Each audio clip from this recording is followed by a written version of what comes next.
ಎಲ್ಲರಿಗೂ ನಮಸ್ಕಾರ. ನಾನು ಡಾಕ್ಟರ್ ಮಲ್ಲಿಕಾರ್ಜುನ್ ಅಂತ, ಮಣ್ಣು ವಿಜ್ಞಾನಿಯಾಗಿ ಕಳೆದ 6 ವರ್ಷದಿಂದ ಕೃಷಿ ವಿಜ್ಞಾನ ಕೇಂದ್ರದಲ್ಲಿ ಕಾರ್ಯನಿರ್ವಹಿಸ್ತಾ ಇದ್ದೀನಿ.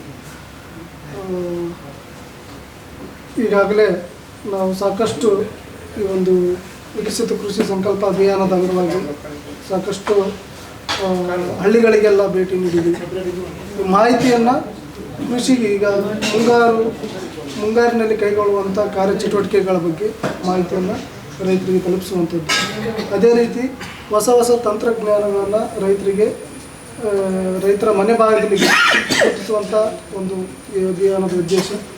ಅದೇ ರೀತಿ ರೈತರ ಸಮಸ್ಯೆಗಳನ್ನು ದಾಖಲೀಕರಿಸಿ ಯಾವ ಯೋಜನೆಗಳು, ಸರ್ಕಾರದ ಯೋಜನೆಗಳು ಅವರು ಲಾಭ ಪಡಿತಾ ಇದ್ದಾರೆ, ಸರ್ಕಾರದ ಯೋಜನೆಗಳು ಪ್ರಯೋಜನ ಆಗ್ತಾ ಇದ್ದಾವೆ, ಯಾವುದೆಲ್ಲ ಆಗ್ತಾ ಇಲ್ಲ, ಇನ್ನು ಯಾವ ಥರದ ಯೋಜನೆಗಳು ಅವರಿಗೆ ಬೇಕು ಅನ್ನೋದನ್ನು ಎಲ್ಲ ಮಾಹಿತಿಯನ್ನು ಸಂಗ್ರಹ ಮಾಡಿ ನಾವು ಇವತ್ತಿನ ಕಾರ್ಯಕ್ರಮದ ಮಾಹಿತಿಯನ್ನು ಇವತ್ತೇ ನಾವು ಕಳಿಸ್ಬೇಕು. ಈ 5 ಗಂಟೆ 9ಗೆ ನಾವೆಲ್ಲ ಈ ಒಂದು ರಿಪೋರ್ಟನ್ನು ಕಳಿಸ್ಬೇಕಾಗಿರುತ್ತೆ. ಹೌದಾ? ಆ ನಿಟ್ಟಿನಲ್ಲಿ ಎಲ್ಲ ಕಾರ್ಯನಿರ್ವಹಿಸ್ತಾ ಇದ್ದೀವಿ. ನಾವು ಮನೆಯಲ್ಲಿ ಬಿಟ್ಟಿರೋದು 8:30ಗೆ ಬಿಟ್ಟಿದ್ದೀವಿ. 9 ಗಂಟೆ ಅಂತ ಹೇಳಿದ್ರು, 8:30ಗೆ ಬಿಟ್ಟಿದ್ದೀವಿ. ಏನಂದರೆ ಎಲ್ಲ ಕಡೆಯಿಂದ ನಾವು ಬರಬೇಕಾದ್ರೆ ಮತ್ತು ಆಫೀಸಿಗೆಲ್ಲ ಹೋಗಿ ಬರಬೇಕಾದ್ರೆ ತುಂಬ ಲೇಟ್ ಆಯಿತು. ಅದಕ್ಕೆ ಒಂದು ವಿಷಯದಲ್ಲಿ ವ್ಯಕ್ತಪಡಿಸ್ತೀವಿ. ಈಗ ಅಡಿಕೆ ಕೃಷಿ ಜಾಸ್ತಿ ಮಾಡ್ತಾಯಿದ್ರು, ಭತ್ತ ಕೃಷಿ ಮಾಡೋರಿದ್ರೆ ಯಾರಿಲ್ಲ.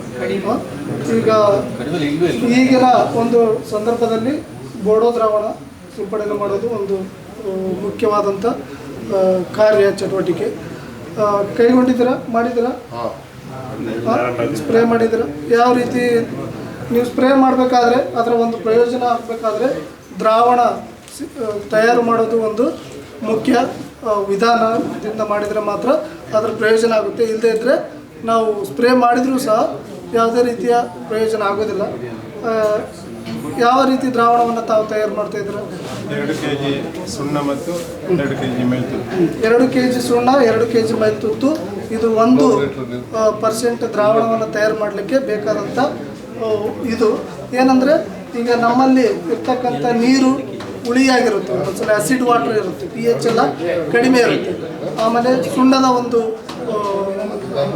ಕ್ವಾಲಿಟಿ ಎಲ್ಲ ಕಡಿಮೆ ಇದ್ದರೆ ಅಥವಾ ಮೈಲ್ತುತ್ತದ ಒಂದು ಕ್ವಾಲಿಟಿ ಕಡಿಮೆ ಇದ್ದರೆ ಆಗೇನಾಗುತ್ತೆ, ಆ pH 7 ಸಿಗೋದಿಲ್ಲ. pH ಕಡಿಮೆ ಇರುತ್ತೆ, 6.5 ಇರುತ್ತೆ, 6 ಇರುತ್ತೆ, ಅಥವಾ 7.5ಕ್ಕಿಂತ ಹೆಚ್ಚಿಗೆ ಆಗಿರುತ್ತೆ.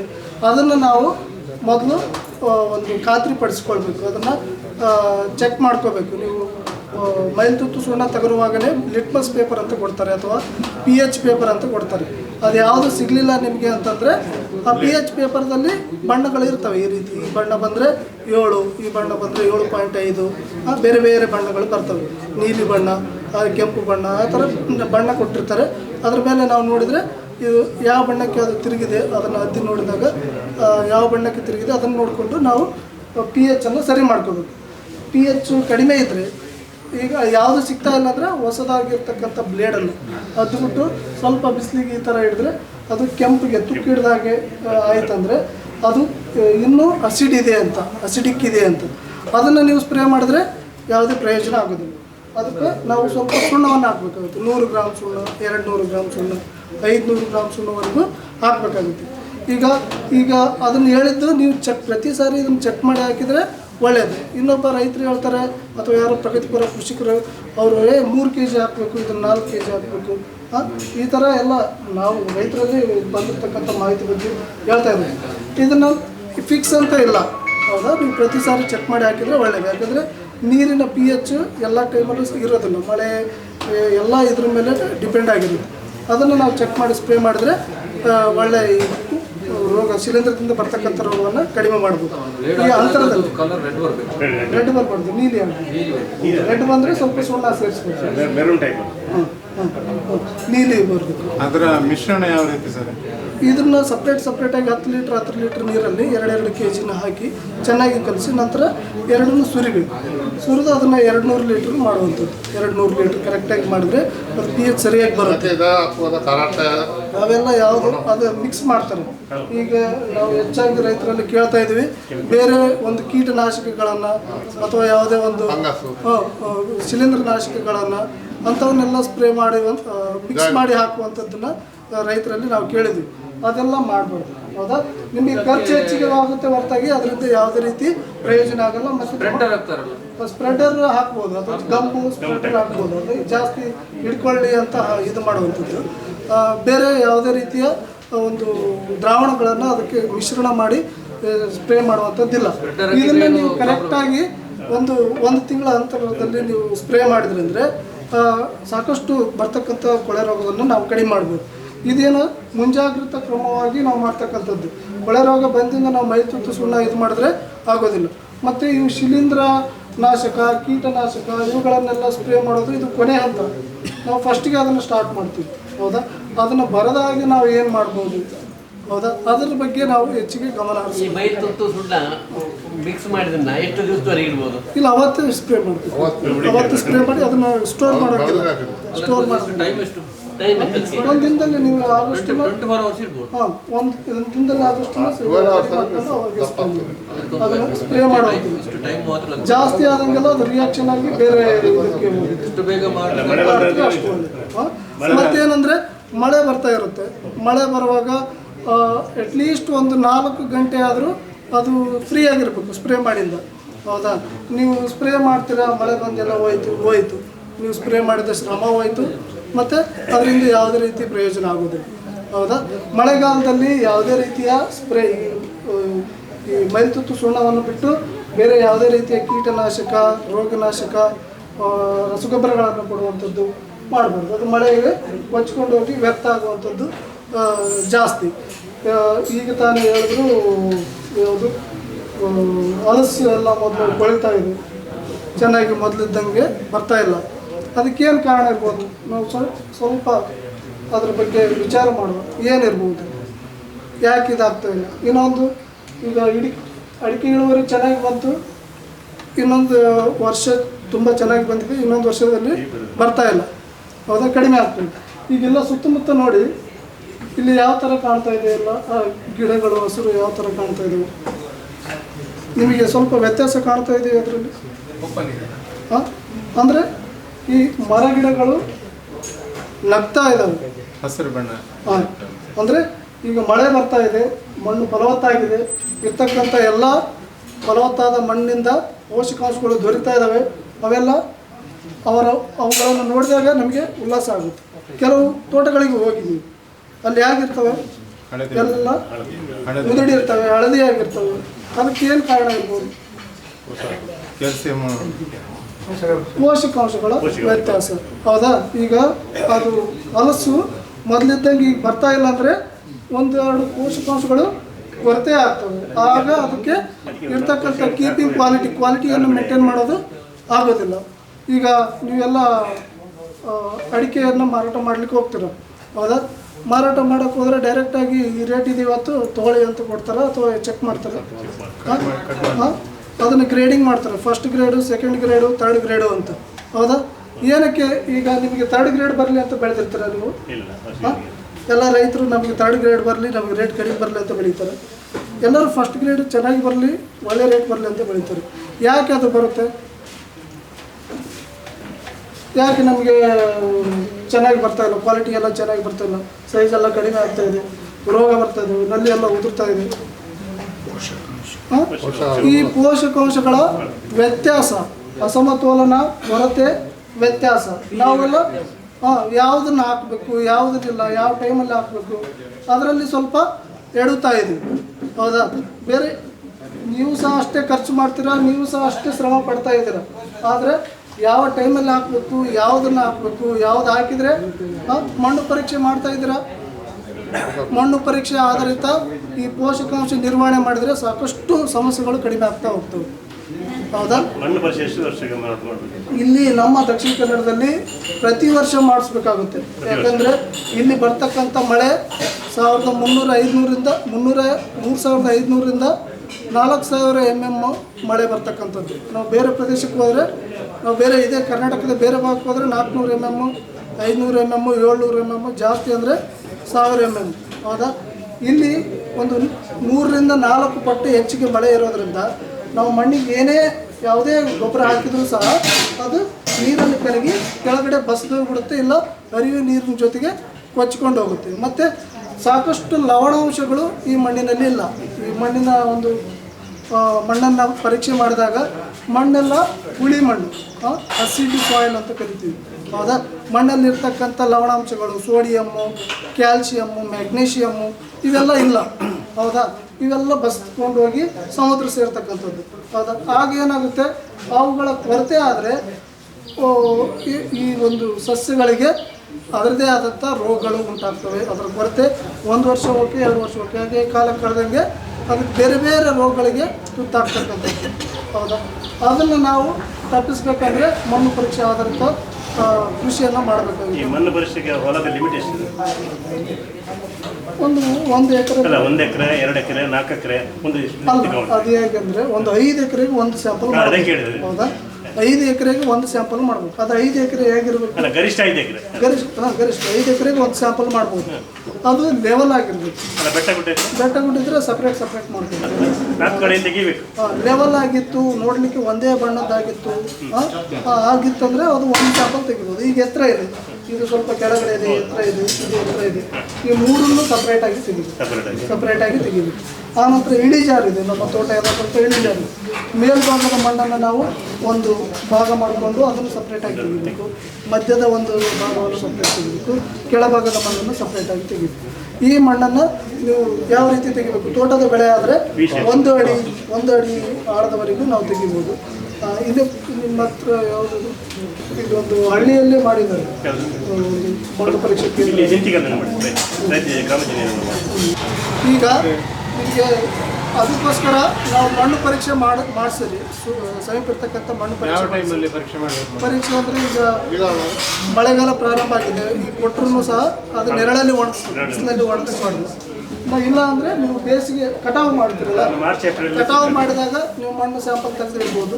ಯಾವಾಗ ನಿಮಗೆ ಟೈಮ್ ಆಗುತ್ತೆ ಆ ಕಡೆ ಹೋಗ್ಲಿಕ್ಕೆ ಅದನ್ನು ಪರೀಕ್ಷೆ ಮಾಡಿಸಿ ಇದು ಮಾಡಿದ್ರೆ ನಿಮಗೆ ಸಾಕಷ್ಟು ಈ ಗೊಬ್ಬರದಿಂದ ಆಗ್ತಕ್ಕಂಥ ಲಾಭವನ್ನು ನೀವು ಪಡೀಲಿಕ್ಕೆ ಸಾಧ್ಯ ಆಗುತ್ತೆ. ಮಣ್ಣು ತೆಗೆದಿ ಅಂತ ಅವರನ್ನೇ ಕರೆಸಿ ಮಣ್ಣು ತೆಗೆಸೋದು ಆಗಲ್ಲ. ಅದು ಎಲ್ಲ ಒಬ್ಬರು ಇಬ್ಬರು ಅಷ್ಟೇ ಇರ್ತಾರೆ. ಅದಕ್ಕೇನಿಲ್ಲ, ಬೇಕಾದ್ರೆ ನಿಮ್ಗೆ ಈಗಲೇ ತೋಟದಲ್ಲಿ ನಾನು ಮಾಡಿ ತೋರಿಸ್ತೀನಿ. ಯಾವ ರೀತಿ ತೆಗಿಬೇಕು ಅನ್ನೋದನ್ನ ನಿಮಗೆ ಪದ್ಧತಿ ಎಲ್ಲ ಪ್ರಾತ್ಯಕ್ಷಿಕೆ ಮಾಡಿ ತೋರಿಸ್ತೀನಿ ಬೇಕಾದ್ರೆ ಇದಾದರೆ. ಹೌದಾ? ನಂತರ ಈ ರಸಗೊಬ್ಬರವನ್ನು ಕೊಡೋದು. ನೀವೆಲ್ಲ ಕಾಂಪ್ಲೆಕ್ಸ್ ಹಾಕ್ತೀರ ಆ್ಯಕ್ಚುಲಿ. ಹೌದಾ? ಯಾವ್ದು ಹಾಕ್ತೀರ? ಸುಫಲ ಎಲ್ಲ NPK ಮಿಕ್ಸ್ ಇರೋದನ್ನು ಹಾಕ್ತೀರ. ಹೌದಾ? ಅದಕ್ಕೆ ಏನಾಗ್ತಾ ಇದೆ? ಅಸಮತೋಲನ ಆಗ್ತಾ ಇದೆ. ಈಗ ನಾವು ಅಡಿಕೆಗಾದರೆ 100 ಗ್ರಾಮ್ ಸಾರಜನಕ 1 ವರ್ಷಕ್ಕೆ, 40 ಗ್ರಾಮ್ ರಂಜಕ, 140 ಗ್ರಾಮ್ ಪೊಟ್ಯಾಶ್ ಕೊಡಬೇಕು. ಹೌದಾ? ಎಲ್ಲ ಈಕ್ವಲ್ ಇದಾವೆ ಇವು. ಪೊಟ್ಯಾಶ್ ಜಾಸ್ತಿ ಇದೆ, ರಂಜಕ ತುಂಬ ಕಡಿಮೆ ಇದೆ, ಸಾರಜನಕ ಮೀಡಿಯಮ್ ಆಗಿದೆ. ಈಗ ನಾವು ಕೊಡ್ತಾ ಇರೋದು ಹೆಂಗೆ ಕೊಡ್ತಾ ಇದ್ದೀವಿ? ಎಲ್ಲ ಈಕ್ವಲ್ ಇರೋದನ್ನು ಕೊಡ್ತಾ ಇದ್ದೀವಿ. ಹೌದಾ? ಯಾವುದು ಕಡಿಮೆ ಬೇಕು ಅದನ್ನು ಹೆಚ್ಚಿಗೆ ಕೊಡ್ತೀವಿ. 14, 6,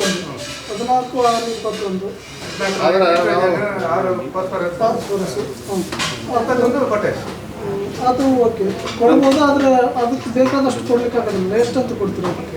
ಎಷ್ಟು ಕೊಡ್ತೀರ ಅದನ್ನು? ಕಾಲು ಕೆ ಜಿ ಎಷ್ಟು ಕೊಡ್ತೀರ? ಅದು ಕಾಲು ಕೆ ಜಿ ಆಗೋದಿಲ್ಲ, ಅದು ಕಡಿಮೆ ಆಗುತ್ತೆ. ನಂತರ ಯೂರಿಯಾ ರಾಕ್ ಪೊಟ್ಯಾಶ್ ಮಿಕ್ಸ್ ಮಾಡಿ ಯೂರಿಯಾ ರಾಕ್ ಪೊಟ್ಯಾಶ್ ಮಿಕ್ಸ್ ಮಾಡಿ ಹಾಕಿದ್ರೆ ಒಳ್ಳೆಯದು. ಪೊಟ್ಯಾಶ್ ಅನ್ನು 10-15 ಕಿಲೋ ಜಾಸ್ತಿ ಮಾಡೋದು. 1 ಗೋಣಿ ಯೂರಿಯಾ ತೊಗೊಳ್ಳಿ, 1 ಗೋಣಿ ರಾಕ್ ಫಾಸ್ಫೇಟ್ ತೊಗೊಳ್ಳಿ, 1.5 ಗೋಣಿ ಪೊಟ್ಯಾಶ್ ತೊಗೊಳ್ಳಿ. ಹೌದಾ? ಅದನ್ನು ಸರಿಯಾಗಿ ಮಿಶ್ರಣ ಮಾಡಿ ಅದರಿಂದ ಒಂದು ಬಾರಿಗೆ 350ರಿಂದ 400 ಗ್ರಾಮ್ ಕೊಡ್ಬೋದು. ಹೌದಾ? ನಿಮ್ಮ ಮಣ್ಣಿನ ಫಲವತ್ತತೆ ಕಡಿಮೆ ಇದ್ದರೆ ಸ್ವಲ್ಪ ಹೆಚ್ಚಿಗೆ ಹಾಕ್ಲಿಕ್ಕೆ ಹೇಳ್ತೀವಿ. ಇಲ್ಲದೇ ಇದ್ದರೆ 300ರಿಂದ 350 ಹಾಕ್ಬೋದು. ಹೌದಾ? ಒಂದು ಬಾರಿ. ಯಾವಾಗ ಕೊಡಬೇಕು? ಈಗ ಮಳೆಗಾಲ ಕಡಿಮೆ ಆದ ನಂತರ ಸೆಪ್ಟೆಂಬರ್ ಅಕ್ಟೋಬರಲ್ಲಿ ಸಾಮಾನ್ಯವಾಗಿ ಎಲ್ಲರೂ ಆಗ್ತಾ ಇರ್ತಾರೆ. ಅವಾಗ ಒಂದೇ ಸರಿ ಹಾಕ್ತಾರೆ ಎಲ್ಲರೂ. ಕೆಲವು ರೈತರಿಗೆ ಕೇಳಿದ್ರೆ ನಾವು ಒಂದೇ ಸರಿ ಹಾಕ್ತೀನಿ, 1 kg ಹಾಕ್ತೀನಿ, ಅರ್ಧ kg ಹಾಕ್ತೀನಿ, 2 kg ಹಾಕ್ತೀನಿ ಅಂತ ಹೇಳ್ತಾ ಹೋಗ್ತೀವಿ. ಅದರಿಂದ ಯಾವುದೇ ರೀತಿ ಪ್ರಯೋಜನ ಇಲ್ಲ. ಹೌದಾ? ನೀವು ದುಡ್ಡು ಹಾಳು, ಅದಕ್ಕೆ ಒಳ್ಳೆ ನಿಮ್ಗೆ ಇಳುವರಿ ಸಿಗೋದಿಲ್ಲ. ಅದು ಮತ್ತು ಅನೇಕ ರೋಗ ಕೀಟಗಳಿಗೆ ಬಾಧೆಯಾಗುವಂಥ ಸಂದರ್ಭ. ಹೌದಾ? 300-350 ಅವಾಗ ಕೊಡಿ. ನಿಮಗೆ ನೀರಾವರಿ ಸೌಲಭ್ಯ ಇದ್ದರೆ ಫೆಬ್ರವರಿ ಮಾರ್ಚಲ್ಲಿ, ಅಲ್ಲ ಯಾವ ತಿಂಗಳಲ್ಲಿ ಅಂತೇಳಿ, ಈಗ ಒಂದು ಆಗಸ್ಟ್ ಸೆಪ್ಟೆಂಬರ್ಗೆ, ಸೆಪ್ಟೆಂಬರ್ ಅಕ್ಟೋಬರಲ್ಲಿ ಮಳೆಗಾಲ ನೋಡಿಕೊಂಡು, ಸೆಪ್ಟೆಂಬರ್ ಅಕ್ಟೋಬರ್ ಮಳೆಗಾಲ ಅಲ್ಲಿ ಕಡಿಮೆ ಆಗ್ತಾ ಇದೆ ಅಂದರೆ ಹೇಳ್ತೇವೆ. ಅದೇ ಜೂನಲ್ಲಿ ಮಳೆಗಾಲದಲ್ಲಿ ಸೆಪ್ಟೆಂಬರ್ ಅಕ್ಟೋಬರು ನಿಮಗೆ ನೀರಾವರಿ ಸೌಲಭ್ಯ ಇದ್ದರೆ ಫೆಬ್ರವರಿ ಮಾರ್ಚು. ಹೌದಾ? ಮಳೆಗಾಲ ಪ್ರಾರಂಭ ಆಗೋದಕ್ಕಿಂತ ಮುಂಚೆ ಮೇ ಜೂನ್ ಈ ರೀತಿ ಕೊಟ್ಟರೆ ಏನಾಗುತ್ತೆ, ಅದಕ್ಕೆ ವರ್ಷವಿಡೀ ಅದಕ್ಕೆ ಪೋಷಕಾಂಶಗಳು ಸಿಕ್ಕಾಗುತ್ತೆ, ಕೊರತೆ ಆಗೋದಿಲ್ಲ. ಅದನ್ನು ಹೀರ್ಕೊಂಡು ಅದು ಪ್ರತಿದಿನವೂ ಬೆಳೀತಾ ಇರುತ್ತೆ. ಪ್ರತಿದಿನವೂ ಅದಕ್ಕೆ ಆಹಾರ ಬೇಕು. ಈಗ ನಮಗೆ ಪ್ರತಿದಿನವೂ ಬೇಕು. ಒಂದು ತಿಂಗಳು ಕೊಟ್ಟು 1 ತಿಂಗಳ ಉಪವಾಸ ಇರಬೇಕಾಗುತ್ತೆ. ಅದಕ್ಕೆ ನೀರು ಮತ್ತು ಪೋಷಕಾಂಶಗಳಿದ್ದರೆ ಹಾಗೆ ಹೀರ್ಕೊಳ್ಳುತ್ತೆ. ನಾವು ಕೊಡುವಾಗ ಯಾವಾಗಲೂ ಮಣ್ಣಲ್ಲಿ ತೇವಾಂಶ ಇರಬೇಕು, ಅದನ್ನೊಂದು ಇದು ಮಾಡಬೇಕು. ಮಳೆ ಬರುವಾಗ ನೀವು ಯಾವುದೇ ರೀತಿ ಗೊಬ್ಬರ ಸ್ಪ್ರೇನ ಮಾಡೋದು ಸರಿಯಲ್ಲ. ಅದೆಲ್ಲ ಇದಾಗ್ತಕ್ಕಂಥ ಇದು ಇಷ್ಟು ಮಾಡಿದ್ರೆ ಬೇಸಿಕ್ ಆಯಿತು, NPK ಆಯಿತು. ಇದರೊಟ್ಟಿಗೆ ನೀವು ಡೋಲೋಮೈಟ್ ಸುಣ್ಣ ಅಥವಾ ಕೃಷಿ ಸುಣ್ಣವನ್ನು ಹಾಕಬೇಕು. ಈ ಮೂರನ್ನು ಕೊಡೋದಕ್ಕಿಂತ 15 ದಿವಸ ಮುಂಚೆ ನಿಮಗೆ ಕೃಷಿಯಲ್ಲಿ ಕೊಡ್ತಾರೆ, ಕುಮ್ಮೈ ಅಂತಂದು ಕೊಡ್ತಾರೆ.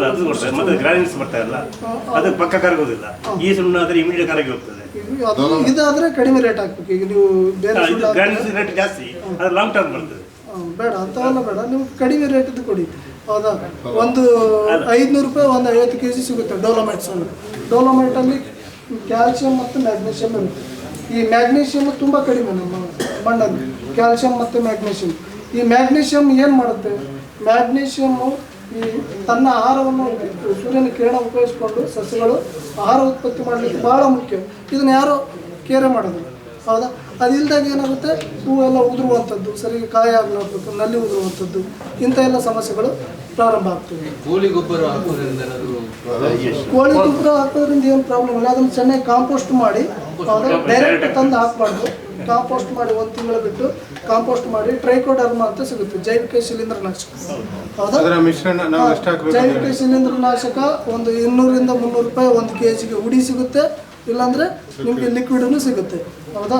100 kg ನಮ್ಮ ಹತ್ರ ಕಾಂಪೋಸ್ಟ್ ಇದ್ದರೆ 1 kg ಅಷ್ಟು ಅದನ್ನು ಟ್ರೈಕೋಡರ್ಮನ ಮಿಕ್ಸ್ ಮಾಡಿ 2 ದಿನ ಬಿಟ್ಟು ಹಾಕಿದರೆ ನಮಗೆ ಶಿಲೀಂಧ್ರದಿಂದ ಬರ್ತಕ್ಕಂಥ ರೋಗಗಳು ಕಡಿಮೆ ಆಗ್ತಾ ಹೋಗ್ತವೆ. ಅದನ್ನು ಸಹ ಟ್ರೈಕೋಡರ್ಮಾ ಅನ್ನೋದು ಸಹ ಶಿಲೀಂಧ್ರ, ಅದು ಪ್ರಯೋಜನಕಾರಿ ಆಗ್ತಕ್ಕಂಥ ಶಿಲೀಂಧ್ರ.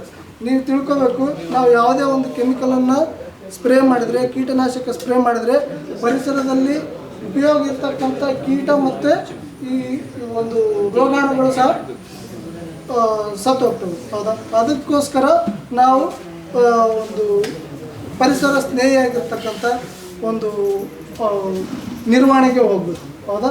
ನಾವು ಡೈರೆಕ್ಟ್ ಅದು ಲಾಸ್ಟ್ ಅಂತ ಯಾವಾಗಲೂ ನಾನು ಹೇಳಿದೆ, ಸ್ಪ್ರೇ ಮಾಡೋದಲ್ಲ ಲಾಸ್ಟ್ ಅಂತ. ಹೌದಾ? ಇಷ್ಟು ಅಲ್ಲದೆ ನೀವು ಸುಣ್ಣ, ಡೋಲೋಮೈಟ್ ಸುಣ್ಣ ಹಾಕಿದ 15 ದಿವಸದ ನಂತರ ಇದನ್ನು ಹಾಕಿ. ಹೌದಾ? ನಿಮಗೆ ಲೇಬರ್ ಹೆಚ್ಚಿಗೆ ಆಗ್ತಾನೆ, ಲೇಬರ್ ಕಾಸ್ಟ್ ಹೆಚ್ಚಿಗೆ ಆಗ್ತಾ ಇದೆ ಅಂದರೆ ಒಂದು ಸಾರಿ ಲೇಬರ್ ಕಾಸ್ಟ್ ಹೆಚ್ಚಿಗೆ ಆದರೆ ಒಂದು 10,000 ರೂಪಾಯಿ ಖರ್ಚಾಗ್ಬೋದಾ?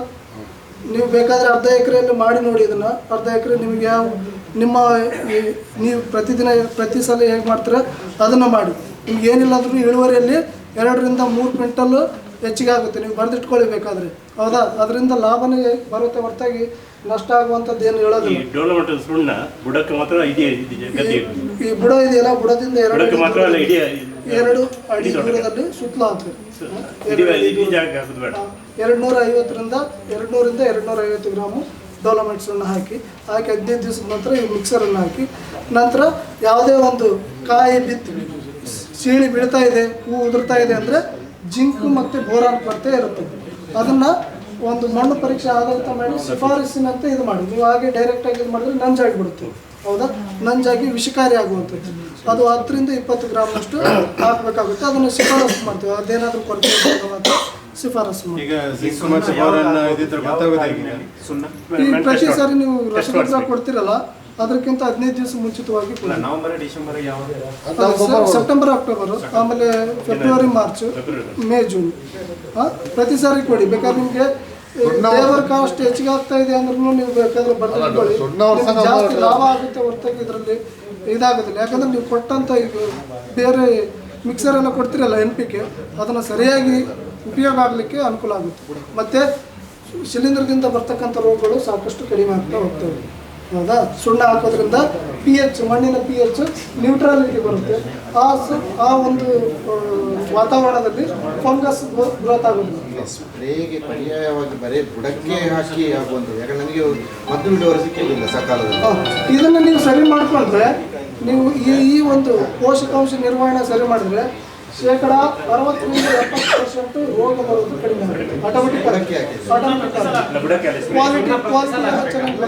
ಸ್ಪ್ರೇ ಅಲ್ಲ, ಸ್ಪ್ರೇಗೆ ಜನ ಸಿಕ್ಕುದಿಲ್ಲ. ಪ್ರತಿ ಸಾರಿ ಹಾಕಬೇಕು. ಮಣ್ಣು ಪರೀಕ್ಷೆ ಮಾಡಿಸಿ pH ತುಂಬ ಕಡಿಮೆ ಇತ್ತು ಅಂದರೆ ಪ್ರತಿ ಸಾರಿ ಹಾಕಿ, ಇಲ್ಲಾಂದ್ರೆ 2 ಸಾರಿಗೆ ಒಂದ್ಸಲ.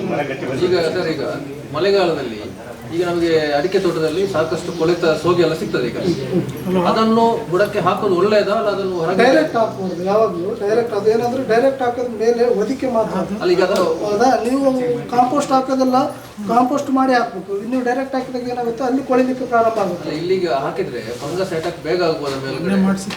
ಅದರಲ್ಲಿ ಫಂಗಸ್ ಎಲ್ಲ ಇದ್ದೇ ಇರುತ್ತೆ ವಾತಾವರಣದಲ್ಲಿ ಸಾಕಷ್ಟು. ಈಗ ನಾವು ಮಣ್ಣಲ್ಲೇ ಹೆಚ್ಚಾಗಿ ಇರ್ತಕ್ಕಂಥ ಜೀವಿಗಳು, ಫಂಗಸ್ ಇರುತ್ತೆ, ಬ್ಯಾಕ್ಟೀರಿಯಾ ಇರುತ್ತೆ, ನಮಗೂ ಉಪಯೋಗ ಆಗುವಂಥವು ಇರ್ತವೆ, ನಮಗೆ ಹಾನಿಕಾರ ಆಗುವಂಥವು ಇರ್ತವೆ, ಎಲ್ಲವೂ ಇರ್ತವೆ. ಹೌದಾ? ಅದು ಚೆನ್ನಾಗಿ ಎಷ್ಟು ಜಾಸ್ತಿ ಇರ್ತವೆ ಅಷ್ಟು ನಮ್ಮ ಮಣ್ಣು ಫಲವತ್ತತೆ ಅಂತ ತಿಳ್ಕೊಬೇಕು. ನಾವಿಲ್ಲ ಇದು ಯಾವುದು ಬರಬಾರ್ದು, ಎಲ್ಲದನ್ನು ಮದ್ದು ಬಿಟ್ಟು ಎಲ್ಲದನ್ನು ಸಾಯಿಸ್ಬಿಡ್ತೀನಿ ಅಂದರೆ ಅದು ನಮ್ಮ ಮಣ್ಣು ಫಲವತ್ತತೆ ಅಂತ. ಈಗ ನಮ್ಮ ದೇಹದಲ್ಲಿ ಸಹ ಸಾಕಷ್ಟು ಸೂಕ್ಷ್ಮ ಜೀವಿಗಳಿವೆ, ಅವಿದ್ರೆ ಮಾತ್ರ. ಈಗ ಇದು ಹುಲ್ಲಿಗೆ ಸ್ಪ್ರೇ ಮಾಡ್ತಾರಲ್ಲ, ಇದರ ಬಗ್ಗೆ ಈ ಕಳೆನಾಶಕಗಳು ಈ ನಮ್ಮ ಒಂದು ಕರಾವಳಿ ಪ್ರದೇಶಕ್ಕೆ ಸೂಕ್ತ ಅಲ್ಲ. ಯಾಕಂದರೆ ನಾವು ಕೆಲವು ಪ್ರದೇಶಕ್ಕೆ ಮಾತ್ರ ಅವನ್ನೆಲ್ಲ ಶಿಫಾರಸು ಇರುತ್ತೆ. ಈ ಶಿಫಾರಸು ಮಾಡೋದಿಲ್ಲ ಹೆಚ್ಚಾಗಿ, ಯಾಕಂದರೆ ಇಲ್ಲಿ ತುಂಬ ಬಸಿದು ಹೋಗ್ತಕ್ಕಂಥ ಮಣ್ಣು.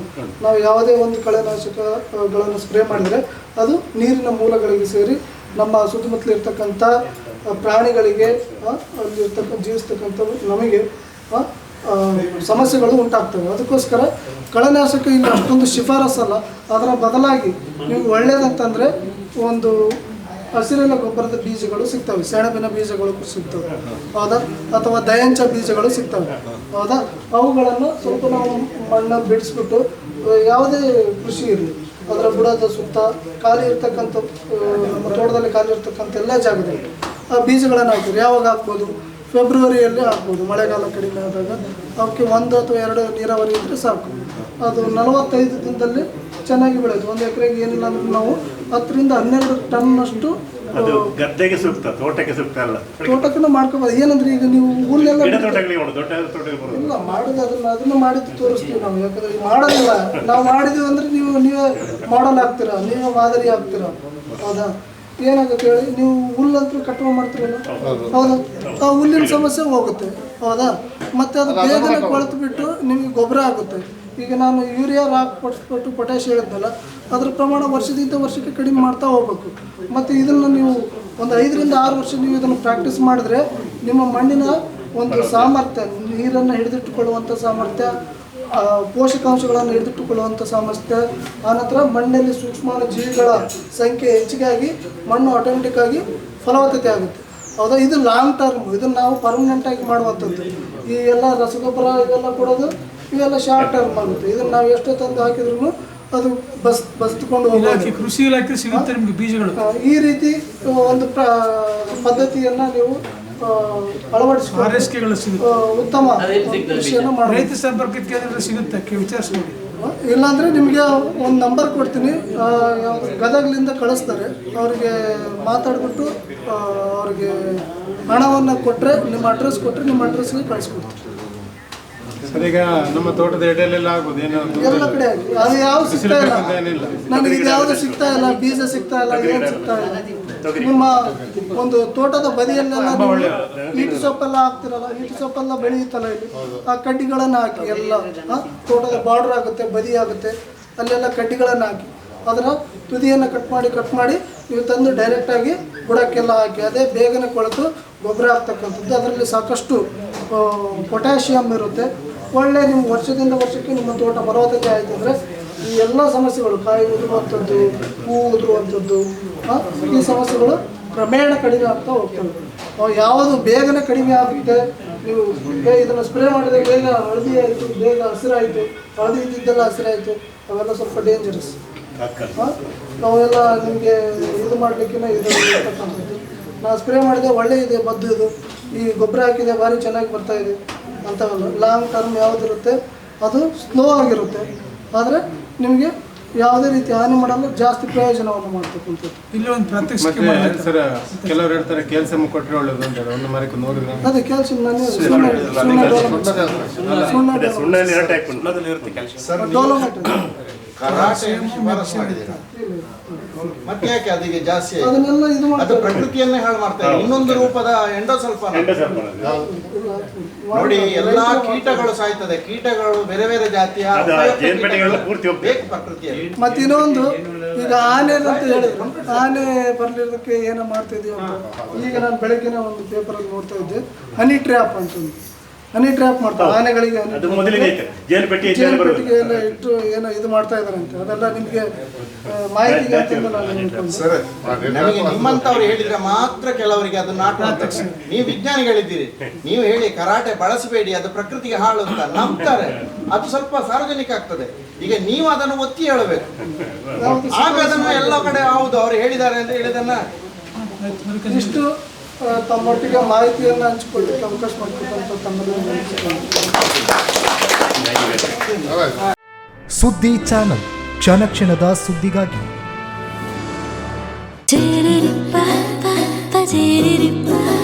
ಪರಿಶುದ್ಧ ನಂದಿನಿ ಹಾಲಿನಿಂದ ತಯಾರಿಸಿದ ನೈಜ ನಂದಿನಿ ಐಸ್ ಕ್ರೀಮ್ಸ್.